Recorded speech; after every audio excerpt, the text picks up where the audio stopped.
We're going to get started a little bit. Today we're going to continue to discuss the digestive system and how you can improve it. I'm just going live on the different streams. Give me a few seconds. Be right with y'all. Now if you're joining us on this call, you guys can also put questions that you may have. This will be very interactive. Maybe you've been on my channel before, watching some of the other videos, but I'm actually live right now. That's the benefit of you participating now. Because oftentimes we may have questions along the way.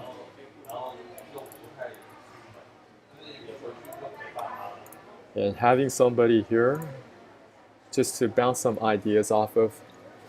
Before I begin, none of this professional medical advice, diagnosis, or treatment. Everything, you have to continue to do your own research.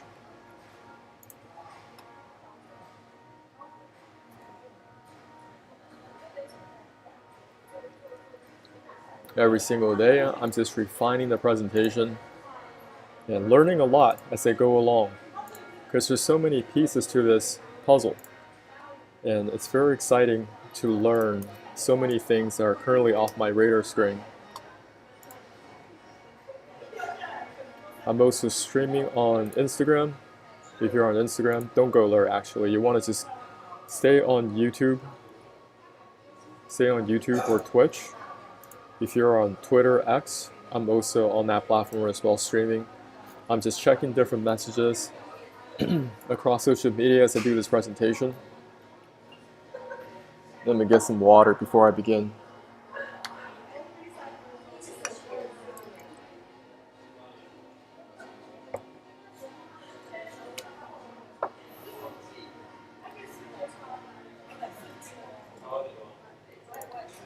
Alright, how to poop fast and eliminate chronic constipation.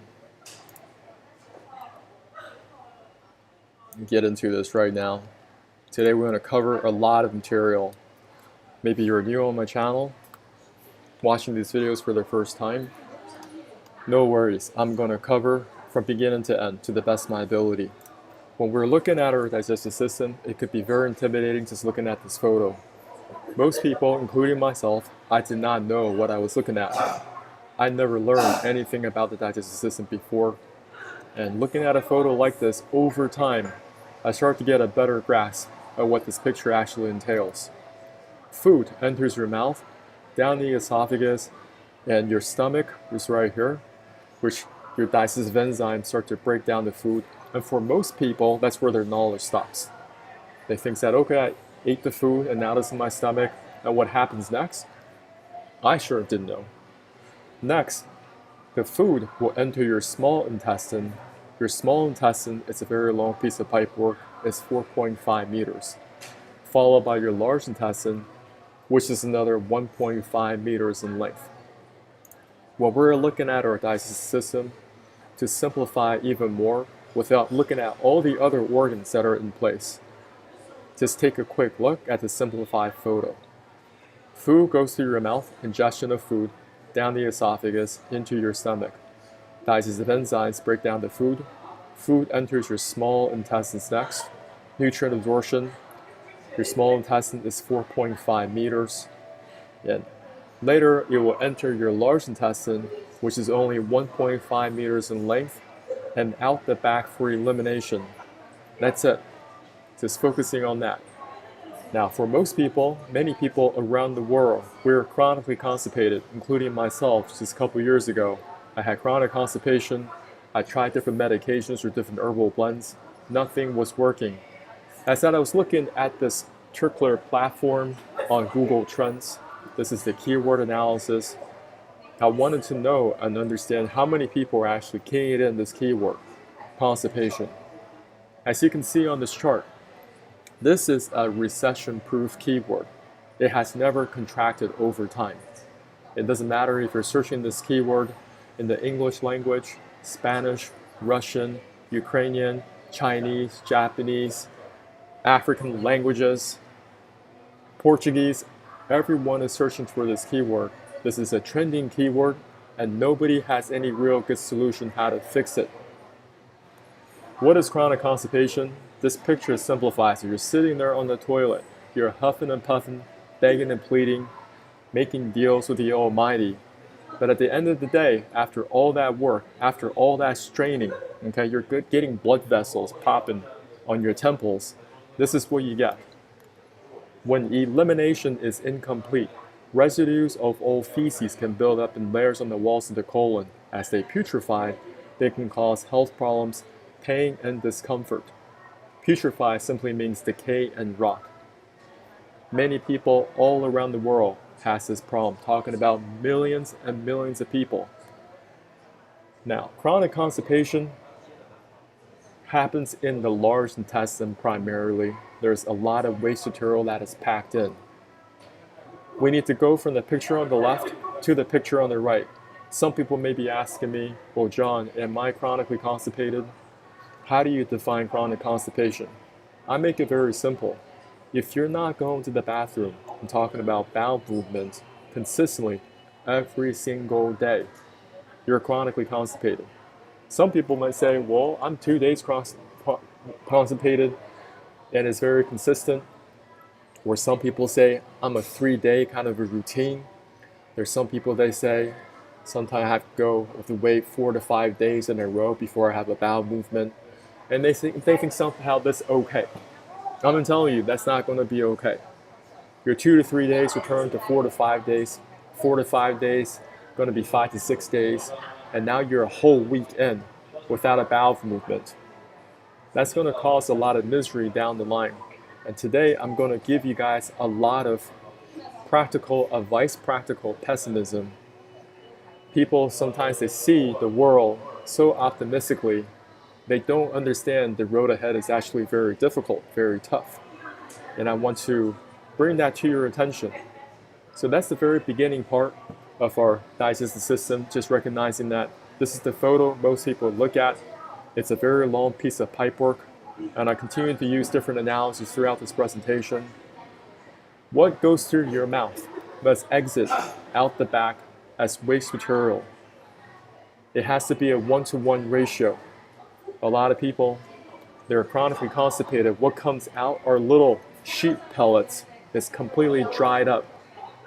They're not having a proper exit of their bowel movement.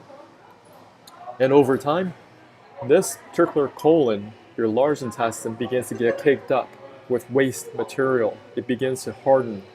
And more waste material gets trapped inside this colon. Just think of it as it's a piece of pipework. Okay, now you're just putting trash into this pipework, and you're not going to the bathroom. There are going to be certain segments. It's hardened over time, and the narrowing of that passage gets narrower and narrower over time. What could happen to you over time if you do not fix this? Right here, here is some practical pessimism. A toxic megacolon. Now, we're not looking at Animal Planet. This is not some type of a veterinarian office. This is a human colon that they extracted because it was full of disease, full of trash, full of constipation. I'm going to read it real quick. Toxic megacolon is a life-threatening complication of inflammatory bowel diseases.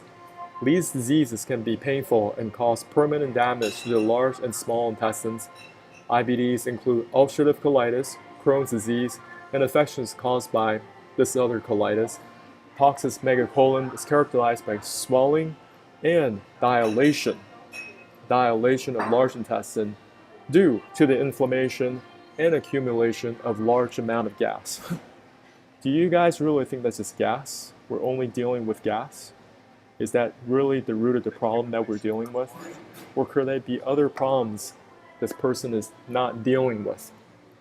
Could it be all the trash that they've been eaten all over the years and accumulated, and it became more and more stagnant, more inflammation on top? The doctors don't know what to do with this problem, so they said, you know what, we're going to have to somehow cut this out.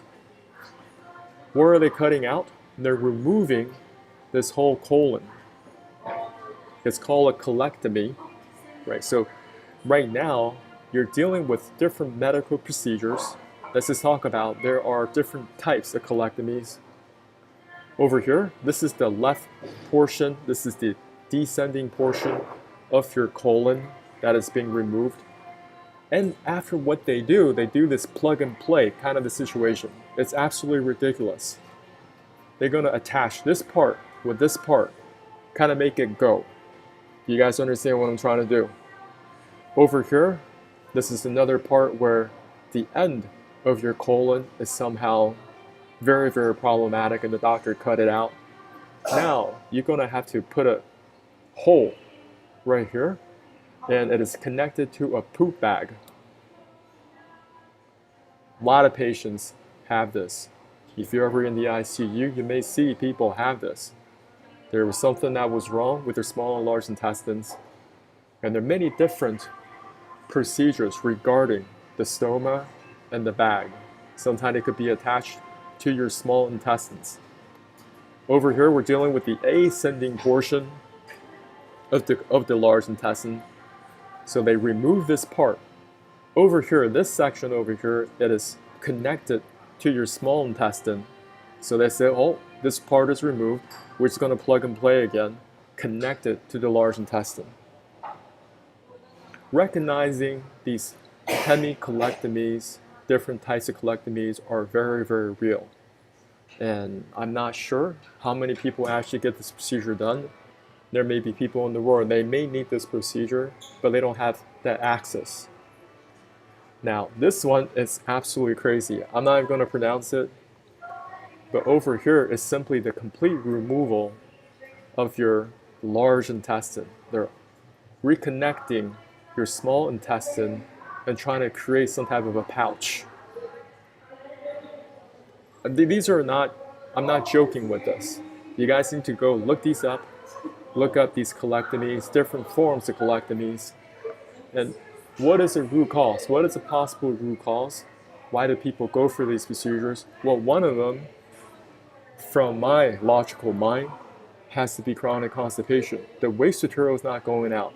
Over time, the body becomes inflamed. Inflammation on top of inflammation, so becoming more stagnant. Now they have to go for a big medical procedure. If you are 1 day or 2 day chronically constipated, you're blessed. I want you guys to continue to find ways that can help alleviate your constipation problem. You do not want to wait until you start to get something serious like a toxic megacolon, and now you're in the doctor's office and they're removing everything and they say you still have to come back. Why? We got to start messing around with your small intestine. We're going to create a pouch, okay? And you may have to wear adult diapers. The large intestine is also responsible for getting the pulling out some water material, okay? And if you lose that function, everything just falls right through, and you may have that sense of urgency to, or just go to the bathroom. Or you lose that sensation. Actually, you may lose that sensation because you no longer have your large intestine telling you, oh, I have something that needs to exit. Now, taking a quick look, what other problems are out there that you must be aware of? Over here, your colon could become severely displaced. What is displacement of your colon?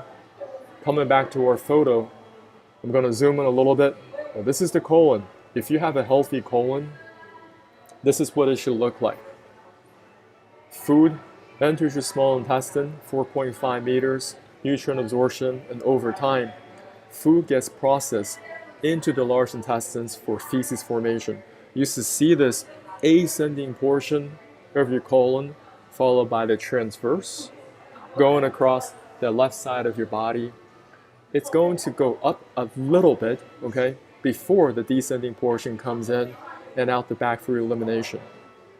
Now, looking at this scan of a lady that has a displaced colon, her colon is all over the place, y'all. Look at this. And some people, they may be experiencing this. They have chronic constipation. They don't know why.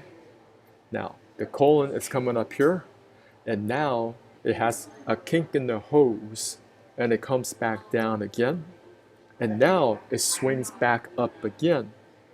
Now, when this waste material is trying to go up here when she's standing up, that waste material is also fighting against gravity. It has to come up to this point, kind of like a roller coaster, kind of fight its way back up. Look at how high this colon is, it's up in her chest. I would not be surprised if this patient has trouble breathing. And finally, that dead waste material gets moved around this corner and down this section for waste elimination. There are so many problems people can face, but most people don't even treat it early enough. If you're only a few days chronically constipated, you need to fix it somehow, some way, and I will discuss some strategies, some protocols that I've been using the last couple of years that has helped me. Now, none of this professional medical advice, so you got to continue to do your own research and understand, hey, this may be for me or something that's not for me. But principally, it's still the same. I do not care what you do. If you want to fix constipation, you need to somehow get this waste material out of the body. Over here, some people experience something called diverticulitis. Now, I'm just reading these. These are just different medical websites, different things like that. Do I have to agree everything that they write? Of course not. I'm going to continue to do my own research. I'm just reading and kind of see what they think, and then I have to reevaluate it again and think, okay, what is really causing these problems? I'm going to drink a little bit of coffee. Throughout this presentation, I will also go through my different social medias. I want to see if there are questions I can help answer. So,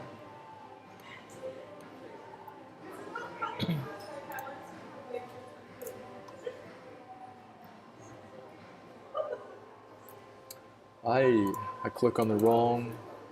So back on my studio on that one.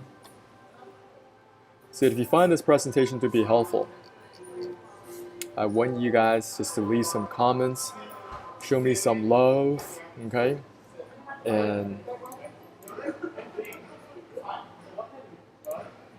over here on my Twitter, also Twitch, okay? I'm also on some Instagram action, but I get more viewers on my YouTube.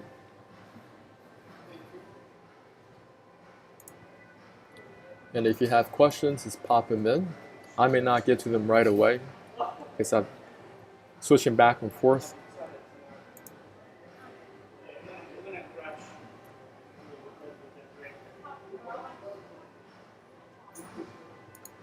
I'm going to close down this window.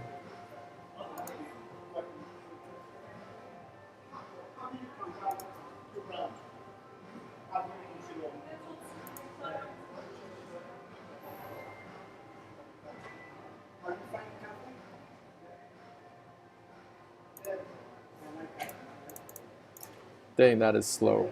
But no worries, I'll come back to it later. I'm going to continue on with the presentation. Diverticulitis. It occurs when pouches called diverticula start to form the GI tract and become inflamed and infected.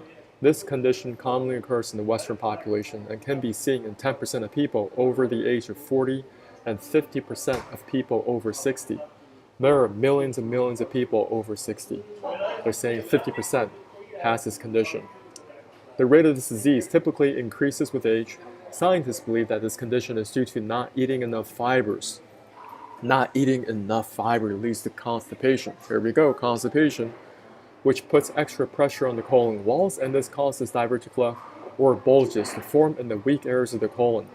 The risk factors for diverticulitis may include age over 40, male, overweight, eating a low fiber diet, eating higher fat and red meat, not enough exercise, taking non-steroidal anti-inflammatory drugs like aspirin, ibuprofen, steroids, opioids, and smoking. Moreover, the signs and symptoms of this condition include pain, tenderness in the left lower side of the abdomen, nausea, vomiting, chills, cramps in the lower abdomen, constipation, diarrhea, and rectal bleeding. Look at that mess. Look at that mess. This is a descending portion, and now you got all these little, what do they call them? Bulges, okay? Diverticula bulges to form the weak areas of the colon. There's pockets of inflammation that begin to form, and all that is going to cause more pressure on your other organs. Coming back on my YouTube just real quick, I just want to make sure my live is on point.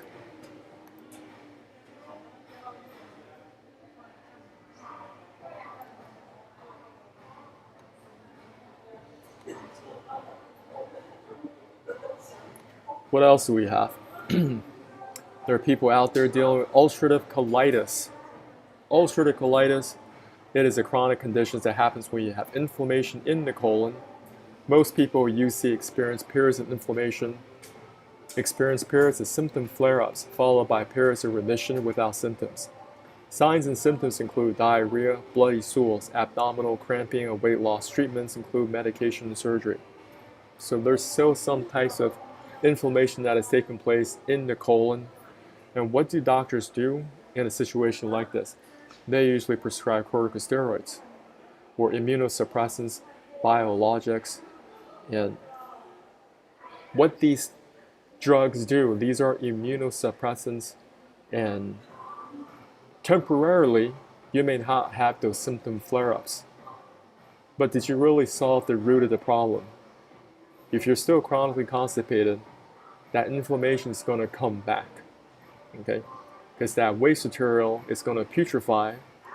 Over here, you got that ulcerative surface. It's kind of like if you have a whole bunch of trash in other parts of your house.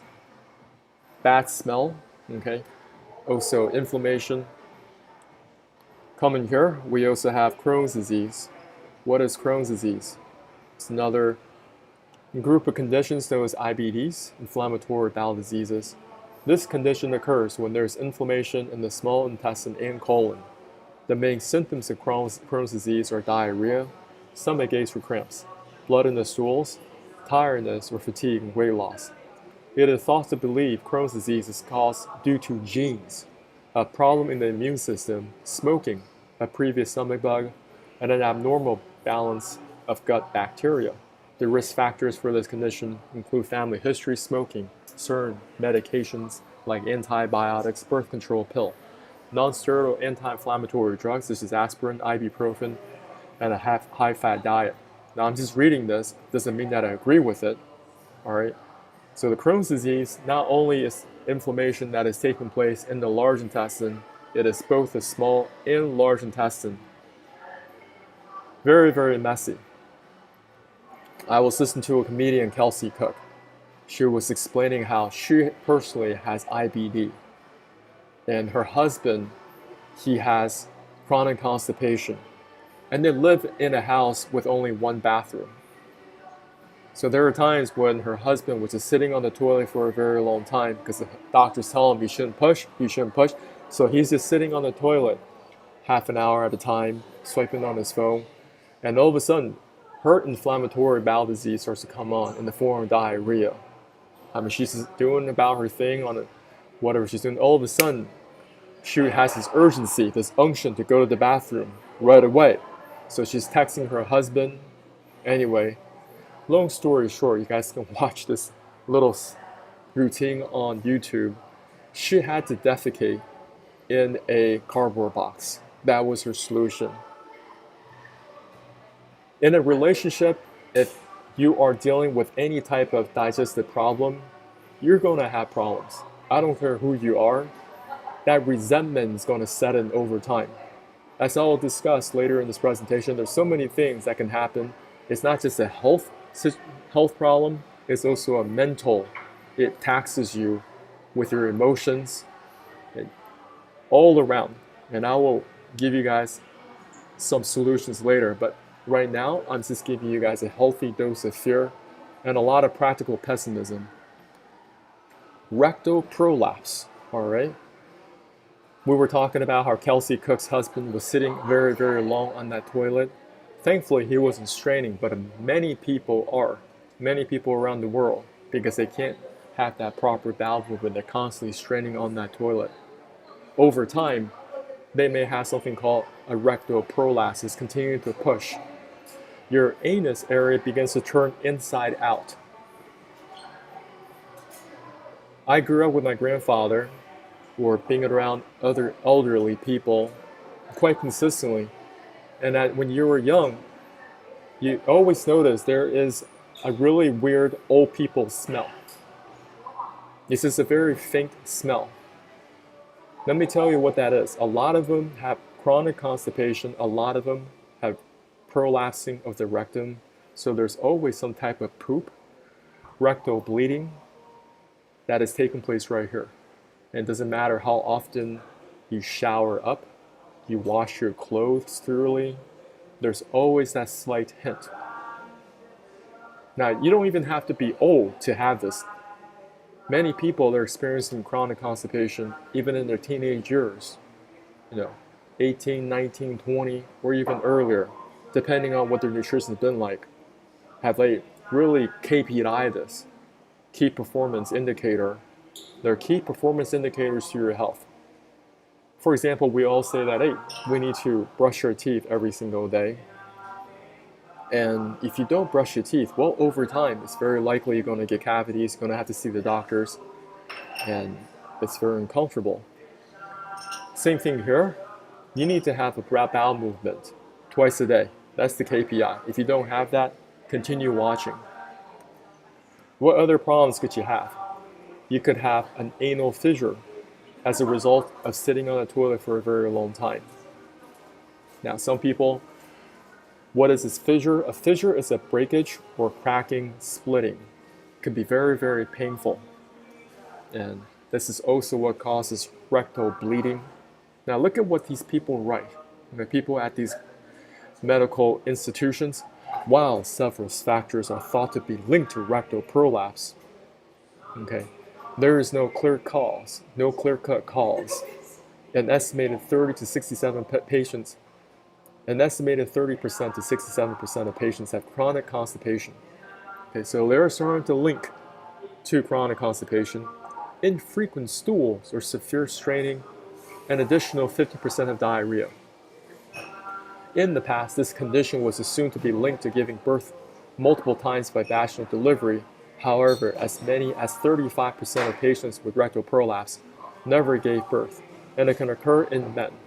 There might be some genetic predisposition, they always use this, to this condition. In other words, some patients are more prone based on their genes to develop this condition while others don't. I also want to mention over here in that last slide, they always say that, oh, the reason why chronic constipation, you're not eating enough fibers. You're not eating enough fibers. How is fibers going to help you when you have chronic constipation like this? There's so much dead waste material inside of you, and now you're putting in more and more fiber, which is going to make you get more backed up. How's that making sense? Wouldn't it make more sense to go from the picture on the left to the picture on the right, then orchestrate a nutritional plan that is right for you? Here has some other problems. We have something called hemorrhoids or piles. Hemorrhoids are swollen veins inside your rectum or outside of your anus, which can cause pain, anal itching, and rectal bleeding. Symptoms often improve at home retreatments, but on occasion, people need medical procedures. Eating more fiber can help prevent hemorrhoids. I disagree with that. If you haven't fixed constipation thoroughly, you eating more fiber, that's going to get more backed up.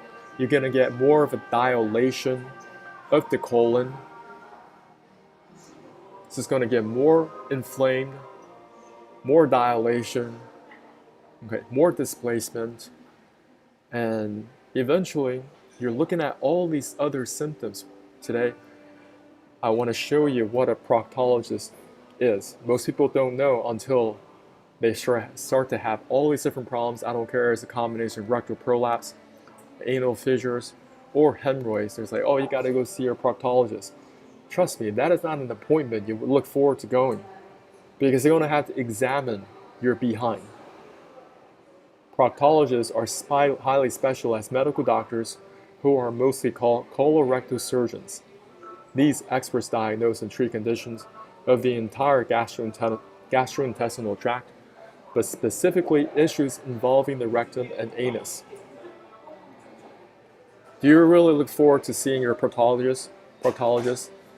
And they said, oh, it seems that you have an anal fissure, you got some hemorrhoids, we can cut this out, we can do some patch it up, etc., get you going right. Sounds great, right? But what is the problem upstream? If this is not dealt with, you're still going to be chronically constipated over time. Chronically constipated over time, you're still going to be straining on that toilet. Straining on the toilet, you're going to come back to this proctologist and say, I got new hemorrhoids. I got new anal fissures. I still have this discomfort. I had trouble sitting down.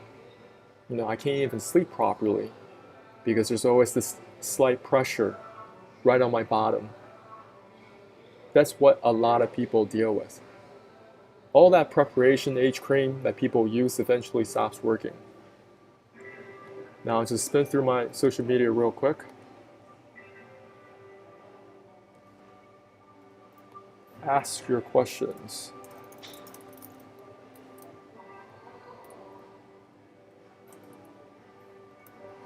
So who am I? I'm just another regular guy. I've been learning about health for a very long time, but not only learning, I've been applying. And I'm still on the hunt for great information. I like to connect with other people that speak this language of detox. The language of detox is very different than supplementation. Most people in the natural health industry these days, they're focused on, oh, your body must be missing this. This is the reason why you need to buy X, Y, or Z supplement. I'm sure many of you have heard this rhetoric. Now, I come from the other end of the spectrum where I'm more focused on human physiology and just looking at it as a system. We go from cells to systems, okay? There is a biological component to our body. There is an electrical component to our body. There certainly is an electrical component because what is an EKG? Electrocardiogram. Next, there is a mechanical component to our body as well. When we are discussing the digestive system, I don't care who you are, where you're from, what languages you speak, it is categorically the same. Some people, they might be taller, some people might be shorter. So this pipework has a range of different lengths. And giving people some perspective is important, so I'm going to share with you real quick just how long is this digestive system. All right, we talked about the 6 meters, right, or 20 feet. If you're looking at NBA basketball, some people, they like to watch basketball. Now, to this day, I still can't dunk. Very, very disappointed in myself. From the floor to that basketball rim is 10 feet off the floor. 10 feet, roughly 3 meters, okay? The combined length of your small and large intestines together is 20 feet or 6 meters. You can think of it like this. Over here you have one NBA hoop and then you have another NBA hoop, and altogether that combined height, combined length is your small and large intestines combined. And most people don't know that. They're very, very confused about this pipework. So for most human adults, this is what you're dealing with. So let's read from some of these other testimonials. There are entire Facebook pages online. People are struggling with chronic constipation all day, every day. They have given up hope. They've been to the doctors. They've been to this other specialist. And they're always come back maybe to a forum, to a group where people are supporting one another on this continual struggle. Sorry to be crude, but there's a big lump of poop that won't come out. What do I do? Anyone, any ideas? Suffer from constipation now and again, especially when I have been eating crap for the past couple of weeks. I've been constipated. When I go to the toilet, nothing is coming out. Or if it does, it's also been bloated, especially upper tummy and like a trapped wind feeling. Plus, yesterday, not really got an appetite. Tried Diverticulitis, okay, a lot of OTC medications, never really worked. Eating more healthy and now trying lactulose since Tuesday, but feels like it's just making me fart, LOL.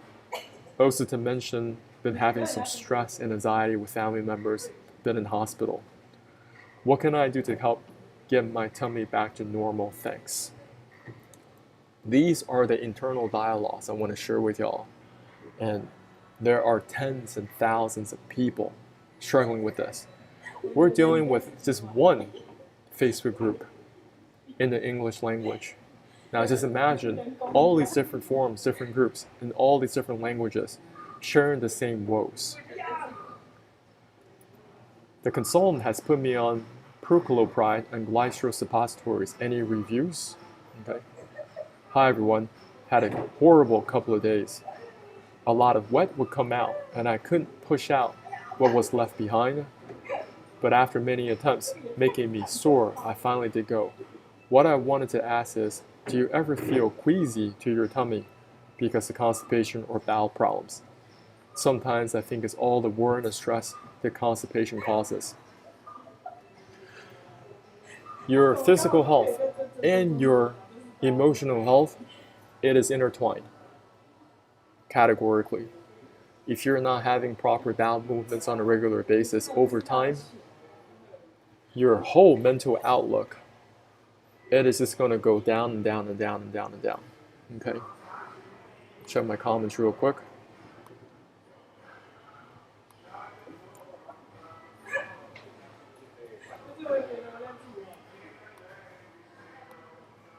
Get some water.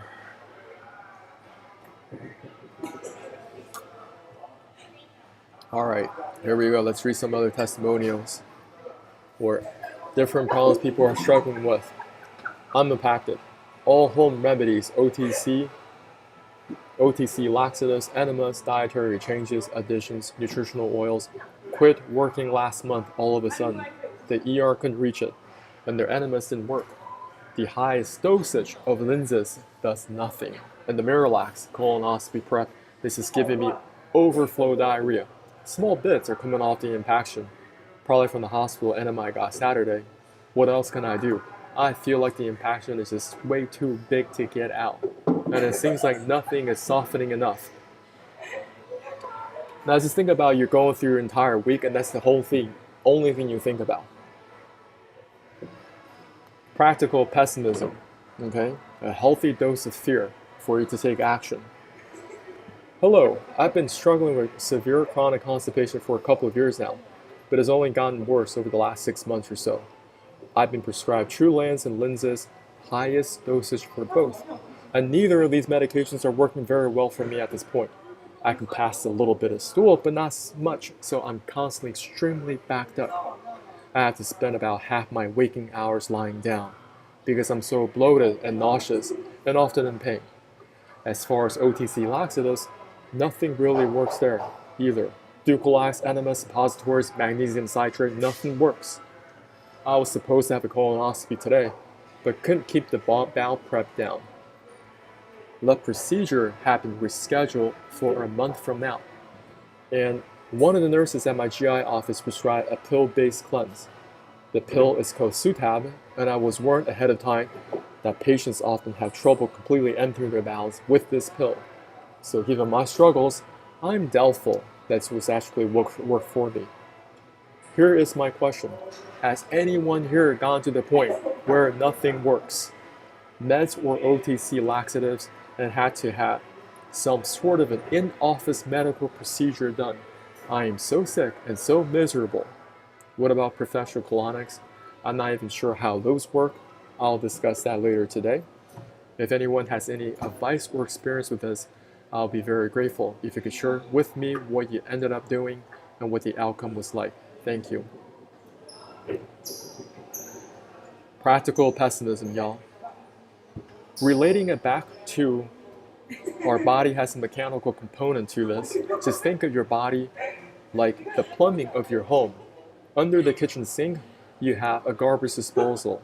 Every once in a while, your garbage disposal breaks down. And you gotta fix that garbage disposal right away, or you get somebody to come in and fix it for you. Because if you don't, you know that nasty smell is gonna invade your whole house. And that's what people are dealing with on a day-to-day basis. Many people, they have extremely foul body odor. I'm talking extremely repulsive. People are avoiding you. People don't call you up to go have any type of socials because they know they have to deal with your body odor. And most people are just completely oblivious. When your body's full of waste material like this, it's still going to find its way through your skin, through sweating. If you're not having a proper exit of this bowel movement, that's what's going to happen. Another way you can look at it is your house is just a series of pipes. Okay, water goes in, water goes out. Now, you got this water coming through for your toilet, and sometimes the child, they don't know what they're doing. They're throwing down your favorite toys or action heroes down this toilet. They flush it down, and then you don't know what's happening. You use the bathroom, and now all this waste material starts to back up and overflow the toilet. Think of that as chronic constipation. So if the toilet is somehow clogged right here in this pipework and you don't fix it, it's not going into the sanitary sewer, your whole house will stench. Sometimes you go to different people's houses and there's always that smell lingering in the whole atmosphere. It's awful, right? Because they haven't completely fixed their plumbing. So that lady or that person in the comments was asking about colon hydrotherapy. Let's go through it real quick. You got to continue to do your own research because I haven't done this myself.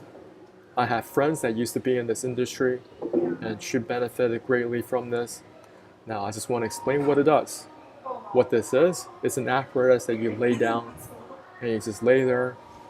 The colon hydrotherapist will begin to put hot water through your back end. Just like this.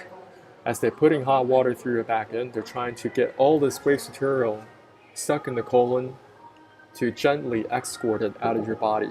You have to communicate well with your colon hydrotherapist, letting them know just exactly what has been your nutrition been like.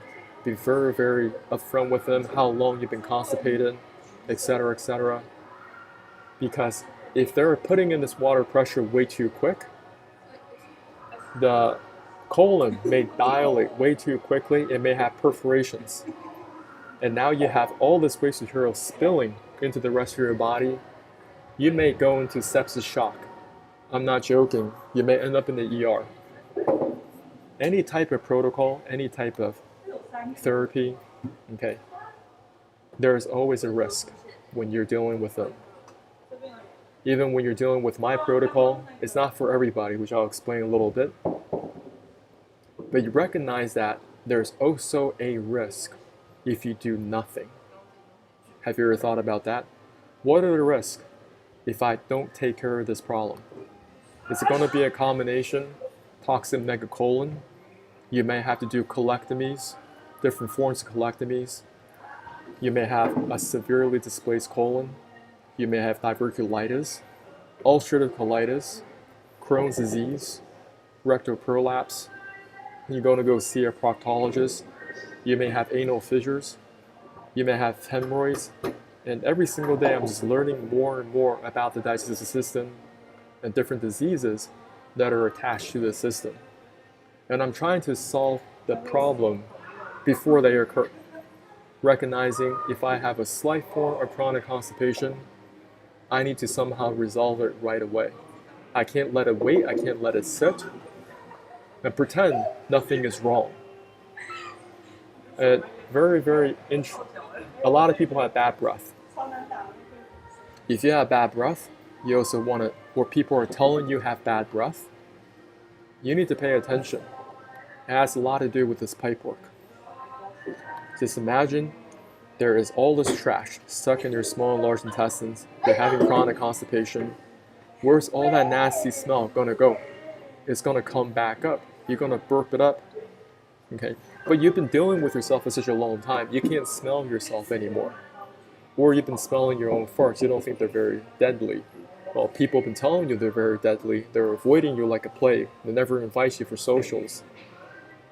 But still you wonder, oh, it's not that bad. Okay? This could be a great wake-up call for some of you watching this video. And you start to recognize, hey, maybe my friends are right. Maybe I do have a lot of problems I just don't pay a lot of attention. And instead of just buying the latest cologne, buying perfumes, or using some detergent to somehow suppress this, because you're not getting to the root of the problem. I'm gonna catch some water real quick.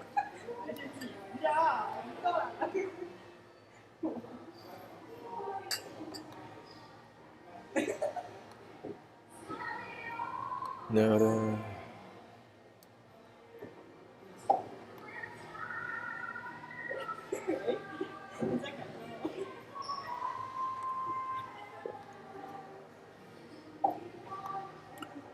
Today I'm going to talk about my protocol. Well, it's not my protocol. I learned it from someone else. His name is Josh Mason. And I've been doing this protocol for over 5 years. I've taught this protocol to hundreds of other people. I've had some slight modifications to this protocol. You might find the self-flush protocol online, other YouTube channels. But you look at below the comments, some people are successful with it, some people are not successful with it. I've done this protocol hundreds of times, I've coached hundreds of people, and many are successful the first time. So these small specific details I'll be sharing today are important, and if you were to follow my directions to a T, you should have a proper bowel movement. Coming back to this colon hydrotherapy, what are the limitations over here? You only clean out the large intestine. This cannot reach your small intestine. So this one only cleans out the 1.5 meters, okay? Now, my protocol here, using the simple ingredients, it is not an enema. An enema is something that you put through your back end. You might hear coffee enema or water enema, suppositories. Those are all things that you put behind the back end. I don't do that.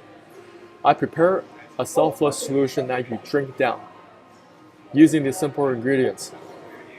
You need sugar-free apple cider vinegar. You need lemons, limes, or grapefruit. I've been using grapefruits for a long time. I think they're the best tasting. And you can use a little bit of, then you're going to find some pink salt or food-grade Epsom salt. Black coffee is completely optional. So apple cider vinegar, limes, lemons, grapefruit, highly recommend this. You can use pink salt or food-grade Epsom salt. If you're worried about the sodium content, then you can use Epsom salt. Epsom salt does not have any sodium. Black coffee is completely optional. Now, let's pay attention to these directions. The night before, you're finishing dinner around 7:30 p.m., okay? The next morning around 11 a.m., on an empty stomach, make this in thermos. So the night before, finish dinner right before 7:30. You can still drink liquids after dinner, but you're not eating any late night snacks. Keep your stomach completely empty of food. You can drink liquids, that's it. Next morning you wake up, same thing. Don't eat breakfast. You can still have some liquids, don't have a whole bunch. Then you want to make this in a stainless steel thermos. So you got to have some tools and prepped up. I'm going to show you a screenshot. You guys can go to the store later and buy these different tools, okay? So over here I have a bottle of water. It's about 2 liters. Next you're going to have a metal mesh screener. Over here it's a single press squeezer. Next you're going to find some measuring cups. And it's got to say how many milliliters it is. This is pink salt. Stainless steel thermos. It's got to have a volume over 1 liter. And you got to get some. And if you're drinking coffee, you want to get yourself another stainless steel mug, which is such a type of material that will not break. Okay? It's important. None of these things will break. And this is how you're going to mix all these ingredients into the stainless steel thermos. You're going to add 1 tablespoon and 2 teaspoons of pink salt or Epsom salt. So together you have 25 milliliter total of salt. You're going to cut and squeeze 3 lemons or limes or 1 grapefruit. Filter. You don't want to have any pulp or seeds. You're going to add a 1/4 cup of apple cider vinegar.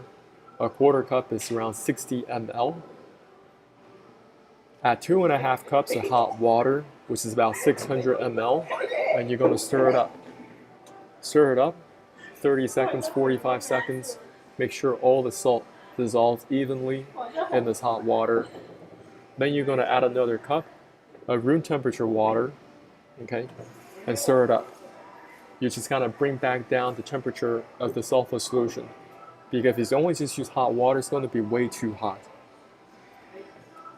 And on your table, there should be only 3 things: water, sulfur solution, and the coffee is separate. Just 3 items right here, okay? Just want to use my directions and put all those ingredients in the stainless steel thermos. And when you start drinking this, if it's too hot, don't drink it right away. Let it cool down a little bit, but don't wait too long that the solution is already cool, okay? There's got to be some temperature to this. I've been doing this for over 5 years. Every single time I do this, it makes me slightly sweat, okay? It's not burning your mouth, but it cannot be a cool solution. Now, these are the directions. Let me drink some. You want to sip on the bottled water over here. Just take a tiny sip. Hold it in your mouth. Then you take a bigger gulp of the sulfur solution and drink it down. Take a small sip of the water, okay? Then you're gonna drink the sulfur solution. If it's too hot, don't drink it right away. And when you first begin, you're only taking tiny sips until you can get used to the taste. Because when you first begin, you're like, I hate this taste. You can also buy a stainless steel straw to help you avert that taste. And you can take a tiny sip of black coffee. You're not drinking the black coffee, you're taking a tiny sip because it helps you motivate to go through this process again and again and again. Your goal is to finish the sulfur solution first and put it in your stomach. Okay, so over here, you want to be in a very relaxed state. Find ways to relax your body, relax your mind, deep breathing. This is some classical music, Rachmaninoff, Piano Concerto 2, Movement 2, piano music, any type of music that you like. That'll get you into a very relaxed state. The more relaxed you are, the better. Because what's going to happen is that you're gradually drinking down the sulfur solution. It's going through your digestive tract, okay? It's going to go into your stomach, and the more relaxed you are, the better. If you feel like the sulfur solution is coming up the esophagus, you have that throw up feel, then stop doing anything. Just don't drink anything. Relax until those feelings subside. Create a very safe environment for your stomach, for your whole body. So something over here is the pyloric sphincter. It's kind of like a valve that opens up. So the sulfur solution begins to pass into your small intestines, begins to clean out your small intestines. Your small intestine is very, very dirty. You have never cleaned it up before. You have no idea what type of trash is stuck in there right now. The surface area of your small intestine is big as a football field. That's how big your small intestines is. There is a whole microcosm sitting in your body right now. Drinking down the sulfur solution begins to clean the small intestines, and they're going to push that waste material into the large intestine. And over time, it depends for different people. Drink it at your own pace. You can spend 45 minutes, you can spend 1 hour, an hour and a half drinking this solution down. You want to put down the sulfur solution first. Some people make the mistake of drinking down the sulfur solution and the water. Wrong. Number one, it's going to be way too much liquids. Next, you're diluting down this solution. There has to be a certain viscosity, if you will. Okay, you cannot have this thing diluted. If you dilute this down with this extra water, then it's going to be very tough for the sulfur to work, and that's why a lot of people fail. Okay, their goal is to tiny sips of this water. You're not really drinking it. Tiny sips of this water, and then follow up by the sulfur solution, and tiny sips of this coffee to kind of reward yourself to repeat this process over and over again. That's the goal. What's going to happen is that you're going to have this unction. You're going to be hey, I want to go to the bathroom now. And when you're going to the bathroom, you want to make sure from where you are sitting to the bathroom, there's no obstructions. There aren't any children's toys because you're going to go many, many times. Many, many times. You have no idea what type of trash is currently stuck in your colon right now. And the solids are first going to come out. And when I first started doing this, it was coming out pitch black. Pitch black. I have never seen just like, it was like charcoal, you understand? That's how much garbage was trapped inside my body. That's how much hardened fecal matter was stuck in my colon. And over time, the solid material is going to become softer and softer, becomes brown, okay? And then later, it becomes really, really soft. Then it becomes like a torrent brown water, lots of it. When that happens, when it gets to this transitions over into this really, really soft poop, I want you to pound on this water safely to add more water pressure through your digestive tract so you can continue to flush out more waste material from both the small and large intestines. It's going to go through you very, very quickly. What happened just now is that the salt flush solution that you just drank earlier is now in the toilet. It helped push out all the waste material from the small and large intestines. And as you are pounding on this water, creating more water pressure through this pipework, you're going to create a diarrhea tsunami. This is not some type of exaggeration, hyperbole. That's what's going to happen. You're going to blow up your toilet. So make sure your ventilation is going well. You got a fan, you got the fans on, you got the windows open. The smell of this is absolutely horrendous. It's even worse than you're going on the highway and you have to switch to internal air because you can smell somebody ran over a skunk, some type of roadkill. And that smell completely evades your whole car. This is going to be worse and you can't hide from it. You're just going to have to deal with it because you did this to yourself. And I've been doing this over 5 years. I'm so surprised by the amount of material that comes out of my body. Now, I only do this once a week, okay? Now, some people, you might just do this once every 2 weeks, once every 3 weeks, but find your own rhythm. There are only 52 weeks in a year. Every single week of the year, I'm doing something to improve my health. Not just from an exercise standpoint, not just from eating right, but from a detoxing standpoint, understanding the language of detox. Detox, removing the waste material, removing the toxins out of my body. What toxins? Toxins that have been trapped through chronic constipation. So I'm going to check my social media, take a short break before I continue to move on this presentation. You are on my channel. If you have any questions, somebody's also watching on my YouTube. Just leave your comments in here. Let me know what you are dealing with, struggling with. And of course, I think I made a mistake with my live video. Oh well.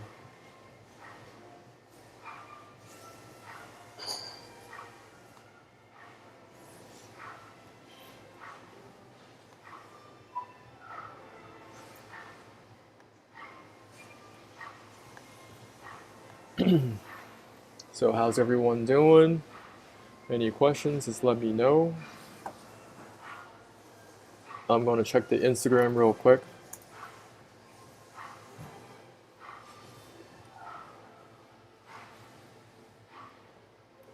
We're simultaneously streaming on many different platforms.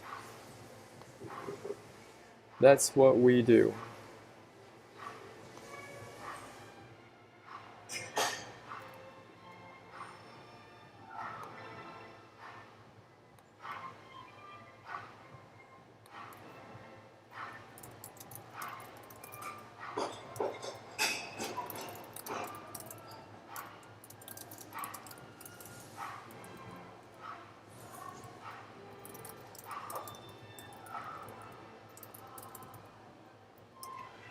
So somebody's maybe on my Instagram, maybe they're gone now, but if you're on my Instagram, it may be better for you to find me on YouTube. I'm also streaming live on YouTube.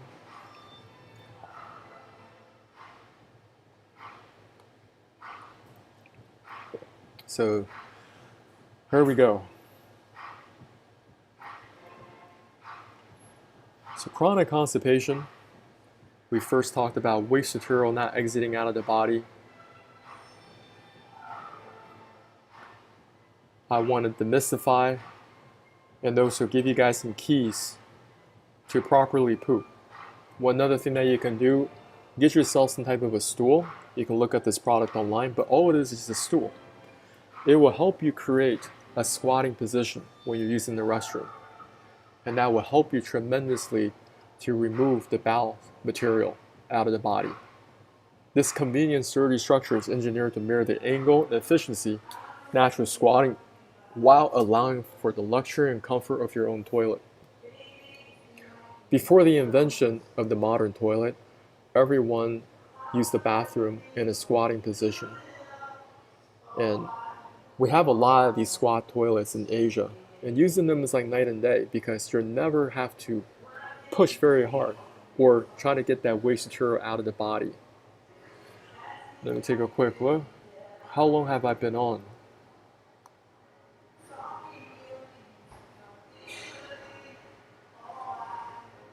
Because my Instagram kind of just cut off. No big deal. Oh, yeah, it's 1 hour. I'm going to continue to push through. There's so much content. All right, here we go.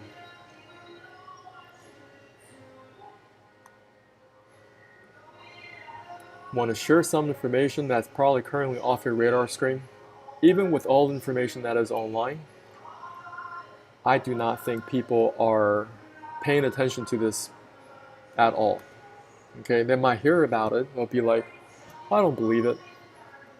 Parasites are very real. Today we're going to go through some different parasites and how they could cause problems in your digestive tract. Many people, they think that while I live in a first world country, this is something that people in the third world country have to deal with. Well, people are finding parasites in their whole food salmon or in their Costco salmon. They're extremely, extremely common. So some parasites I'm going to go over today. You have liver flukes, pinworms, tapeworms, and roundworms. Learning about their life cycle, you guys want to learn this through and through. Not just taking for my word. Go research for yourself. There are different books on parasitology. You can check out books in the library. Go to archive.org. You can go to Library of Congress. This has been studied for a long, long time.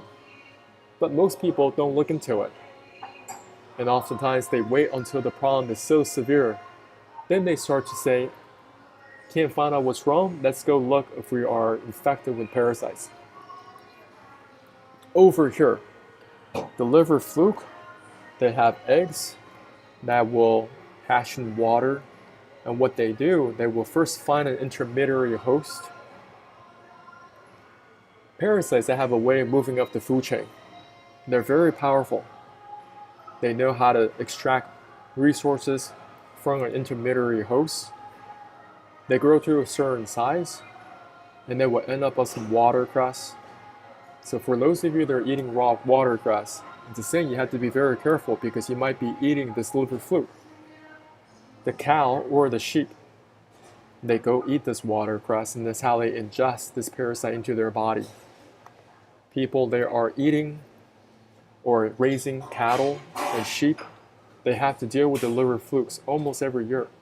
They have to take different medications to get rid of them. Otherwise, their livestock going to get weak, they're going to get sick, and even die. Now, why do parasites like to attack the liver?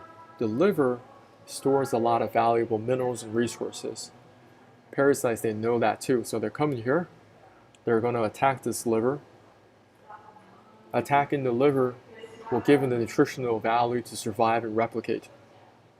Yesterday I talked about this lady on YouTube. She was sharing about her experience with the liver fluke. And it was the most frustrating experience because she went to see so many different doctors, so many specialists. Even when she was at the ER, The doctor's like, we can't find anything that is wrong with you. But she was double down in pain and discomfort. And finally, they found liver flukes in her liver.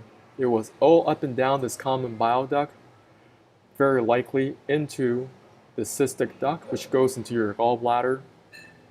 Now, what are the different types of risks? Okay, people are eating a lot of fancy foods, steak tartars, medium rare steaks, Korean barbecue, sushi, sashimi, a lot of intestine products. There are a lot of people eating intestine products in Asia. Talk to anybody in this industry where they have to go through this mess, clean up this mess, extract all the worms out of this to prep these dishes. Disgusting. I stopped eating all this a long time ago because I started to learn there's a lot of risk. And many people are eating hot pot. Okay, that also has a lot of risk. Some people like to eat frogs. I don't know how common that is in your country. There are different parasites that can target different organs of your body. The liver fluke, they can target your liver. And this particular worm, they can target your kidneys. Humans become incidental hosts after eating undercooked pathogenic hosts, such as this fish or the frog. There are tens and thousands of parasites. In Japan, there is a museum of parasitology. They have about 60,000 parasite specimens. And from my current research, there are about 100 different species of parasites that can nest in one person at a time. When we're dealing with chronic constipation, I think about it in a much deeper way.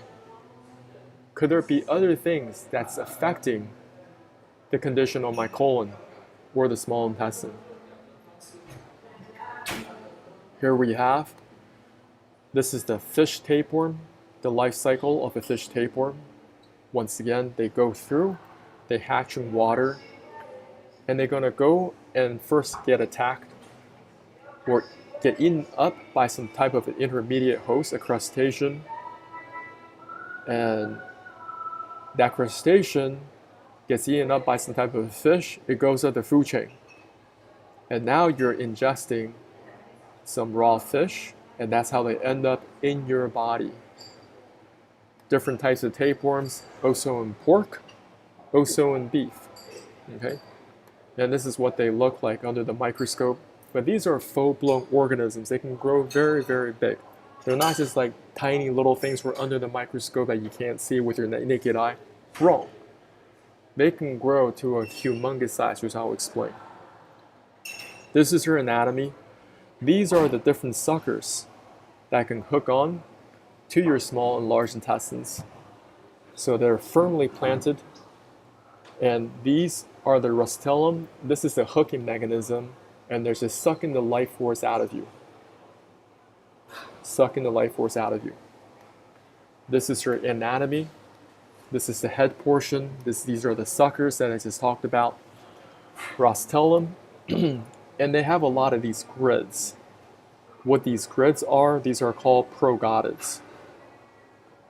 Progonids is a reproductive system. The tapeworm is a hermaphrodite. They can reproduce by themselves very, very effectively. Each progonid can have at least 100,000 eggs. If you have a tapeworm that has 1,000 of these progonids, you do the simple multiplication, that's 100 million eggs right there. These are full-blown organisms. It's a serious problem in Asia and many different parts of the world because people love to eat their raw fish these days. A 59 feet long tapeworm removed from Thai man's rectum. This pic goes viral, okay? Just how long is 59 feet? It's roughly 18 meters. Now, just how long is 18 meters? Earlier we were talking about this NBA basketball hoop, okay? From that floor to that basketball rim is 3 meters. This tapeworm is 18. So we're talking about 6 NBA hoops, one on top of another, and that's the entire length of that parasite. And you're not just dealing with one, as I shared with before, parasites are very good at doing 2 things. They know how to survive and replicate. What are some other risks you may have? Just through your pets. Look up this keyword, it's called zoonotic disease. Z-O-O-N-O-T-I-C. There are different diseases that can transfer from animals to humans. Over here we have a cat. They're dealing with parasites. They're dealing with the tapeworm. And even the cat is freaked out. Over here you have an American bully pooping out a lot of worms. These are likely roundworms, the scarus. And here we have a cat. There's some type of parasite that is trapped in her nasal area. This could be a botfly, okay? And study up on their life cycle. Botflies are very common in Africa. There are even parasites, they're so powerful that can go behind the back of your eye, which will cause blindness. You can look up river blindness in Africa. Potential risks through your pets. A lot of people that are letting their pets just lick them all day, every day, making a lot of cute social media photos and videos like this with your children. If you're not detoxing your dog or deworming your dog, and you wonder why your little Timmy is having this and that and the third problem here and there, unresolved, looking at this doctor, they can't fix it, go to that doctor, they can't fix it, the problem persists, corticosteroids, symptom flare-ups, comes and goes. Could it be parasites? It could. Raw foods, and for those of you that got the travel bug, you want to travel the world, that's great. But before you travel, do you know how to purify water? For those of you who want to go to the Amazon, do your ayahuasca ceremonies, go to Indonesia, go to having like this jungle experience, making YouTube videos, that's all great, go do it. But if you're ingesting water that's contaminated, you're going to come back worse off. Eating raw foods and watercress, right? There's vegetation that parasites can just go on and be on the vegetation, and you're ingesting that raw food, you will get parasites. Let me just check my videos real quick. Somebody's on my YouTube, type in your questions. Don't be shy. I may not get to it right away. I'm just going through these slides. We're talking about chronic constipation and how you potentially fix it. We discovered, or talked about getting the waste material out, but now I'm focusing on, all right, there may be other factors. In addition to the waste material, you need to look into internal parasites and study parasites one by one, not just listen to me. None of this professional medical advice, diagnosis, or treatment, okay? Here's a very gruesome picture. Here is somebody, their parasite infection got so bad they had to get medical procedures done. They had to get a surgery done. This is not Animal Planet. This is a human being, and they're extracting roundworms out of the large intestine. If you have that many roundworms coming out like spaghetti, your poop, it's going to have a tough time going through that pipe to exit. A lot of stomach cramps and pain, nausea, unexplained weight loss or weight gain, swollen lymph nodes, digestive problems including constipation, diarrhea, persistent gas, skin issues such as rashes, eczema, hives, and itching. Also, do you guys realize all these parasites, they have to use the restroom? Where are they going to use the restroom? Right inside your body. Now, we're focused primarily on the digestive system, but also recognizing that parasites are very powerful. They can go outside of your digestive tract. This is a CT scan of a cysticercosis patient. parasites have gone outside of their digestive tract, start to attack different muscle areas. And this is neurocysticercosis, where parasites have gone outside of the digestive tract and start to begin to attack their brain. Okay, how do parasites do that?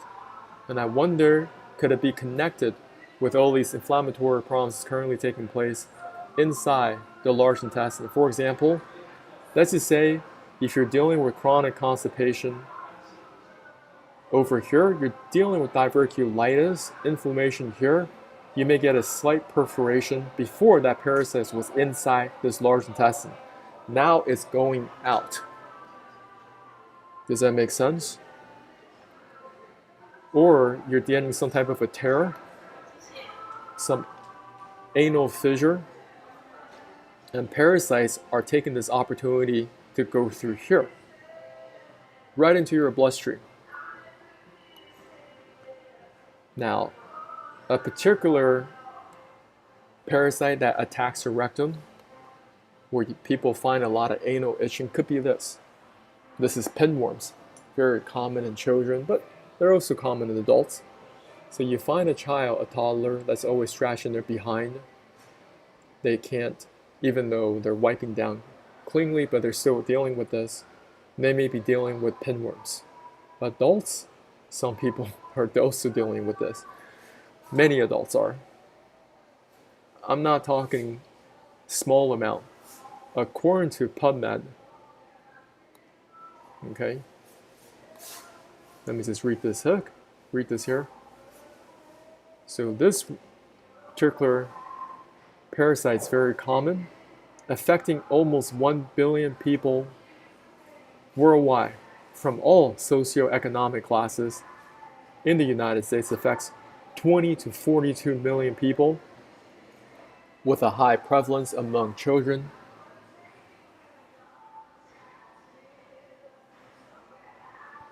What other problems could you have? Insomnia, restlessness, irritability, impetigo of scratched skin, vulvovaginitis, problem on top of problems, all related to the digestive tract. Now I'm going to give you solutions too, but none of this is professional medical advice, diagnosis, or treatment. There's some herbal products you want to look into. This is clove bud. This is wormwood. So there are natural products out there that have shown to be effective against internal parasites. There are OTC medications, mabezidol, Vermox. You will be able to find them in your local pharmacy, even with self-prescription. Over here, black walnut, wormwood combination, tincture form. Wormwood combination, this is in pill form.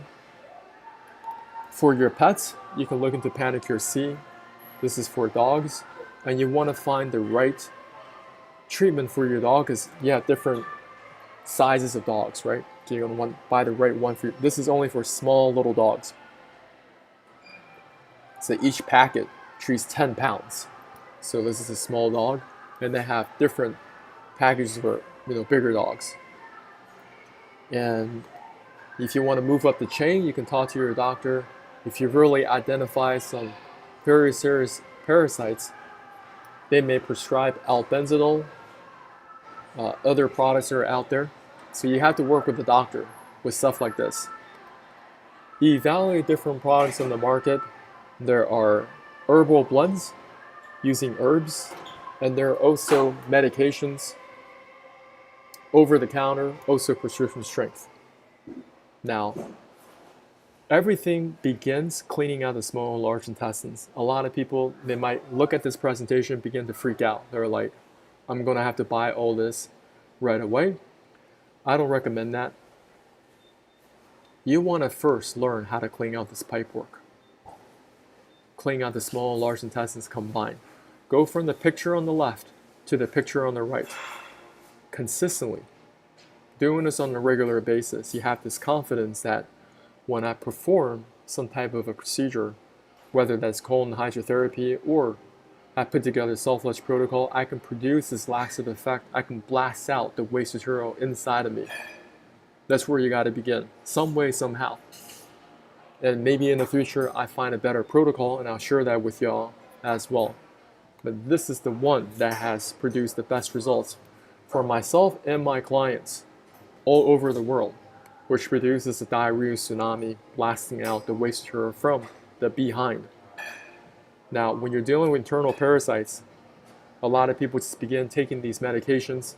The problem is that if they cannot produce this laxative effect, you're going to have problems on top of problems, because right here, you still have trapped waste material. Now you have a whole bunch of dead parasites sitting inside of you, whole bunch of dead carcasses sitting inside of you, and you have no way of getting them out. Do you think you're going to be in a good condition in that state? Is it going to be better for you? I think not. Of course, not professional medical advice. Diet is a treatment. Get really good at getting the waste material out. Then take these different herbal blends. Excuse me. And after you take them, then do my protocol so you can flush them all out. Flush out the dead carcasses. Does that kind of make sense? If you have any questions, just leave them in the comments below. Yeah, thank you for stopping by. I see people are kind of watching on my YouTube. Welcome, welcome.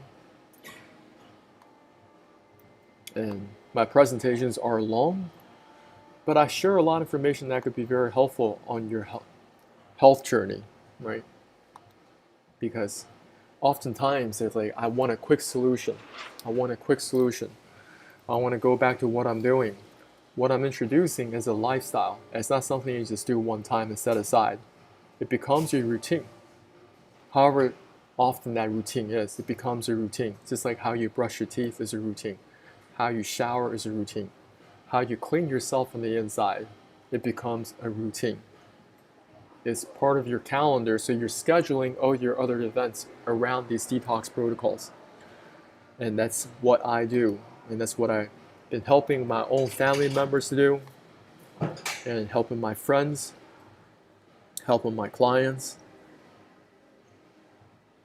A lot of you don't know who I am. Just going to share a little bit about who I am. I'm just another regular guy.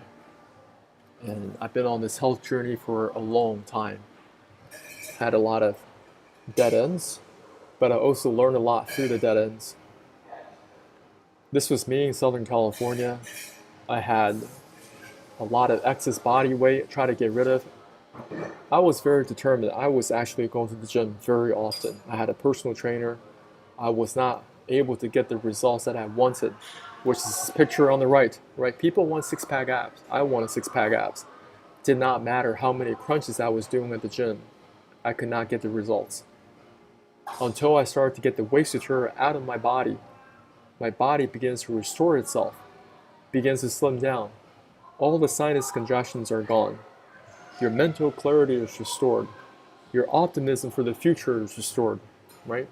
Because when you feel good, you look good. When you look good, you feel good. When you feel good, you play good. When you play good, they pay good. You know, as Deion Sanders would say. Over here, this is Southern California. A lot of inflammation around the face area, holding on to water, holding on to excess body weight.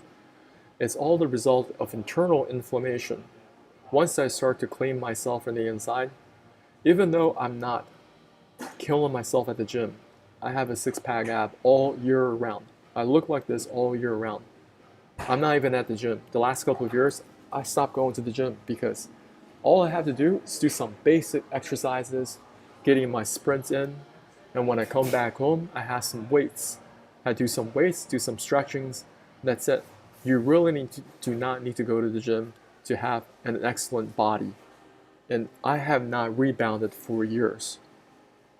This is past 5 years or so, I have not weight loss rebound at all.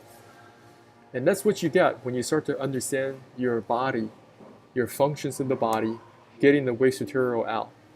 And I have improved upon this knowledge.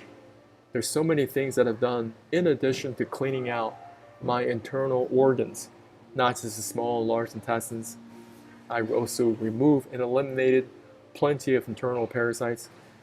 Moreover, I started to learn about this liver, learn about how the gallbladder works, how there could be gallstones that are trapped inside this gallbladder. I have flushed out so many gallstones out of this gallbladder. Most people, they don't even know about this until it's too late. Once again, if you're watching this, if you're not getting any gallbladder attacks, you should say thank you.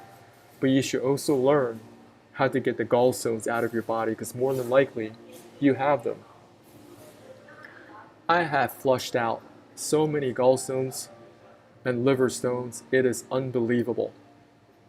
And the book that I read was from Andreas Morris. I'll share the book with you, the book that I read, so you guys can look into this for yourself. Okay? The book is called The Liver and Gallbladder. Where is that book? Look up Andreas Morris. Oh my goodness. It has so much information. The Liver and Gallbladder Flush by Andreas Morris. I think that's the name of the book. I've been diligently flushing out the gallstones out of the gallbladder, and that's been another huge upgrade to my own personal health. Reclaiming my internal organs one by one. First, I have to understand them. How do they function? And how do I clean it out? And that's been my basis of improving my own personal health for the past 5+ years. How are all these different organs connected together? Okay? And how everything gets dropped into the duodenum, which is the small intestine. Not going to get into super detail about this for today. Today we're going to cover a lot of material. So I want to go through any questions you may have in the social media comments. And thank y'all for jumping on this call.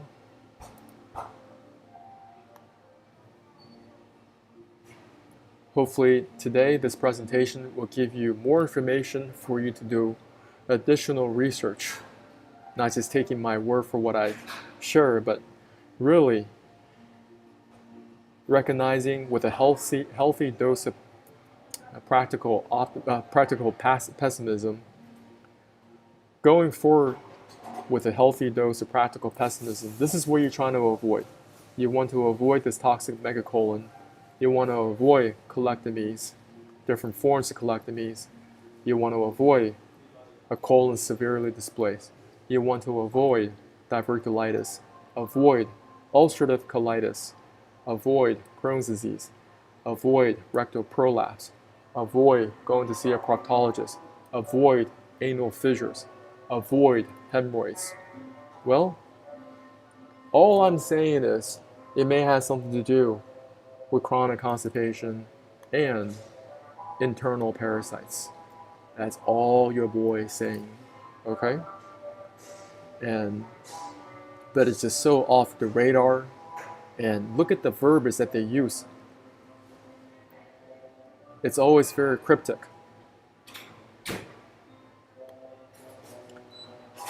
While several factors are thought to be linked to rectal prolapse, there's no clear-cut cause.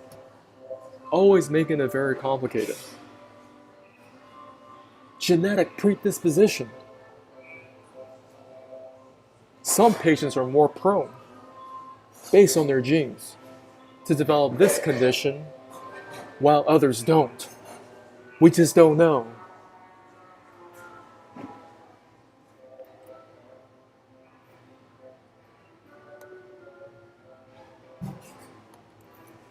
Yeah, so if you have any questions, just type it in the chat. If not, I'm just going to close down.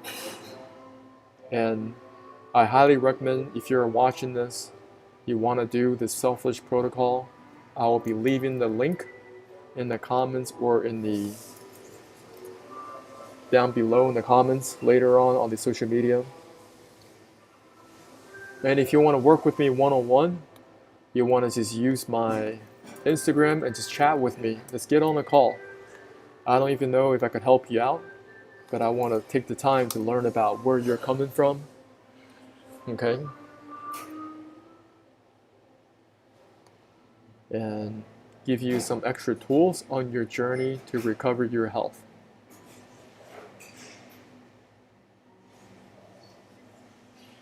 So once again, thanks so much for watching this. I don't think people are leaving any comments. And if you have any questions, just reach out to me on social media, and I will continue doing these videos